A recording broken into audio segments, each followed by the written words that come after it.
Erin remains a Category 2 storm with winds of 100 miles per hour, and we're still keeping an eye out for its impact on North Carolina's Outer Banks. NBC's Aaron Gilchrist is in Kill Devil Hills with the latest.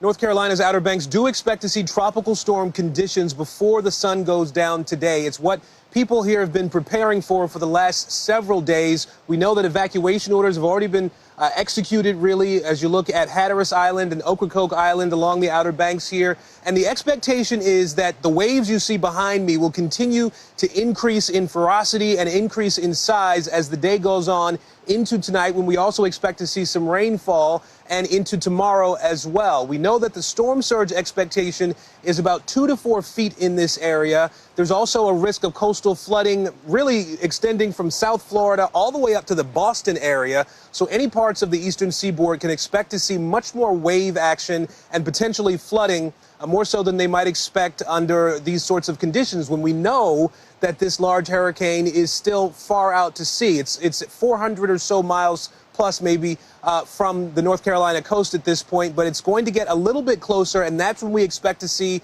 potentially waves that could reach 15 or 20 feet in height. The warning for everybody is to stay away from the water, not just to stay out of the water as you look at all these different places along the East Coast. The advisory is to just stay away from the water, because it could push onto beaches or oceanfront property very quickly, and officials here are warning folks not to get too close and put their lives at risk. They've also warned people to, as early as possible, check their property to make sure that things are secured for any water that may come farther inland. Those are the warnings set out right now. We know there are people on Hatteras Island here in North Carolina who've chosen to stay and ride out the storm. If the major highway there does wash out, some of those people are likely to be stuck potentially for several days. The folks we spoke to said they're ready to ride out the storm under those conditions. Again, dangerous rip currents expected all up and down the eastern seaboard, and the advisory for everyone on the East Coast is to stay away from the beaches as much as possible.